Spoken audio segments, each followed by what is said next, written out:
பண்ணுறாங்க. அவங்க வந்து உண்மையான ஒரு நடவடிக்கையே எடுக்கலை. நடவடிக்கை உண்மையாக எடுத்து இங்கே வந்து E5 உப்ளிப்புறம் காவல் நிலையத்தில் காயத்ரி மேடம் வந்து நடவடிக்கையே எடுக்கலை. ரொம்ப நியாயமாக நடந்துக்கிறேன்னு எங்களை வந்து மைண்டை டைவர்ட் தான் பண்ணாங்களே ஒழிஞ்சு இவ்வளோ நாளாக அவங்க வந்து எங்களை எந்த ஒரு ரெஸ்பான்சிபிளும் கொடுக்கல. ஸ்டேஷன் போனால் இன்றைக்கி போய் நாளைக்கு வா, நாளைக்கு போய் நாளைக்கு வான்னு டெய்லி இதாக சொன்னாங்க. நாங்கள் கம்ப்ளைண்ட் பண்ண போனப்பயே ஸ்டேஷனை விட்டு வெளியே போங்க அப்படின்னு சொன்னாங்க.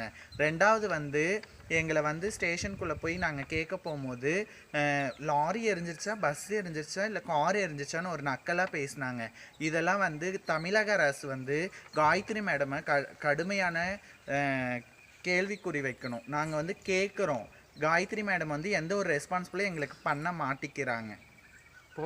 அதே மாதிரி வந்துட்டு இவங்க காயத்ரி மேடம் வந்து நாங்கள் கம்ப்ளைண்ட் கொடுத்ததுக்கு மேலே இடத்துல கொடுக்குறோம் அப்படின்னு சொன்னது, கலெக்டர் ஆஃபீஸ் போகிறேன்னு சொன்னதுக்கு அங்கெல்லாம் போக வேணாமா, நாங்களே உங்களுக்கு ஸ்டெப் எடுக்கிறோம் அப்படின்னு சொன்னாங்க.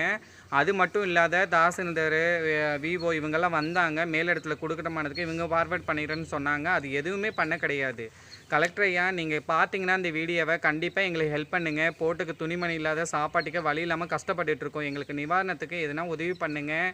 தயவுசெய்து நாங்கள் வந்துட்டு இழப்பீடு எவ்வளோ பொருள் நாங்கள் இழந்திருக்கோமோ அதுக்குள்ளே பொருளை வந்துட்டு அந்த அக்யூஸ்ட்கிட்ட வாங்கி உங்களால் கொடுக்க முடிஞ்சால் கொடுங்க ஐயா அப்படின்னு வேண்டுகோள் வைக்கிறேன். நான் ஒவ்வொன்றும் கஷ்டப்பட்டு நாங்கள் யாசகம் கேட்டு ஒவ்வொன்றும் கஷ்டப்பட்டு நாங்கள் சம்பாரித்து வாங்கினதுட்டு.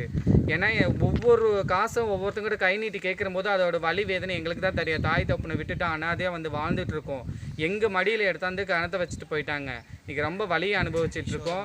நீங்கள் தான் நாங்கள் வாழ்கிறதா இல்லை சாவுறதான்னு சொல்லி கலெக்டரையா இந்த வீடியோ பார்த்தீங்கன்னா, இந்த வீடியோ உங்களுக்காக தான் நான் பேசுகிறேன். கலெக்டரையா நீங்கள் பார்த்தீங்கன்னா, திருச்சி மாவட்ட கலெக்டரையா உங்களுக்காக தான் பேசுகிறேன். காயத்ரி மேடத்தையும் கண்டிங்க. இந்த E5 போலீஸ் ஸ்டேஷன் உப்ளிபுரம் அவங்கள வந்துட்டு என்னால் வந்துட்டு அவங்க எது ஒரு சப்போர்ட்டுமே பண்ண மாட்டாங்க. முதல்வர் ஐயா, நீங்களும் இந்த வீடியோ பார்த்தீங்கன்னா கண்டிப்பாக எங்களுக்காக ஒரு ஹெல்ப் பண்ணுங்க ஐயா. நாங்கள் ஒவ்வொரு கஷ்டத்துக்கும் ஆளாக இருந்துக்கிட்டு இருக்கோம். இந்த இடத்துல நாங்கள் எங்களால் முடியல, ரொம்ப வருத்தத்தில் இருக்கோம். தயவு செய்து கை குப்பிச்சு கேட்குறேன், தயவு செய்து எங்களுக்காக வந்து ஹெல்ப் பண்ணுங்கள். நீங்கள் செஞ்சு கொடுங்க ஐயா. அவங்கள அக்யூஸ்டை வந்துட்டு நீங்கள் எவ்வளோ அளவுக்கு முடியுமோ அவங்கள வந்துட்டு நீதி கேட்டு நீதி எங்களுக்கு கொடுங்க. அவங்கள வந்துட்டு அரெஸ்ட் பண்ணி உள்ளே தள்ளணும். அவங்களுக்கு தண்டனை கொடுத்தாகணும். ஏன்னா இன்றைக்கி வந்துட்டு இது ஒரு கொலை பண்ணுறதுக்கு சமம். ஒரு வீட்டை எரிச்சு, பொருளை எரிச்சு இவ்வளோ அளவுக்கு பண்ணிட்டு போயிருக்காங்க.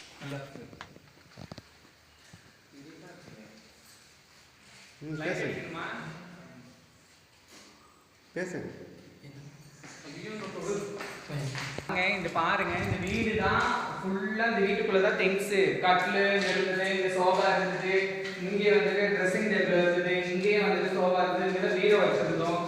இங்கே மென்ஷன் பண்ணுங்க சார். இதான் இங்கே சோஃபா, இங்கே தான் பீரோ வச்சுருந்தோம். இங்கே தான் டீ வச்சது ஃபஸ்ட்டு. இங்கே பாருங்கள், மேலே எல்லாமே ஃபுல்லாக அந்த வீடு இடிஞ்சு விட்ற கண்டிஷனில் இருக்குது. கொஞ்சம் எங்களுக்கு அது வந்து கவர்மெண்ட் அரசு வந்துட்டு எதனாவது எங்களுக்கு உதவி பண்ணணும். இதெல்லாம் வந்து பார்வையிட்டு எல்லாம் போகிறாங்க வச்சு, மற்றபடி எந்த ஒரு ஹெல்ப்புமே பண்ண மாட்டேங்கிறாங்க. நீங்கள் கவர்மெண்ட் அரசு தான் எங்களுக்கு ஹெல்ப் பண்ணணும். உங்களுக்கு வேண்டுகோள் நான் வைக்கிறேன். இந்த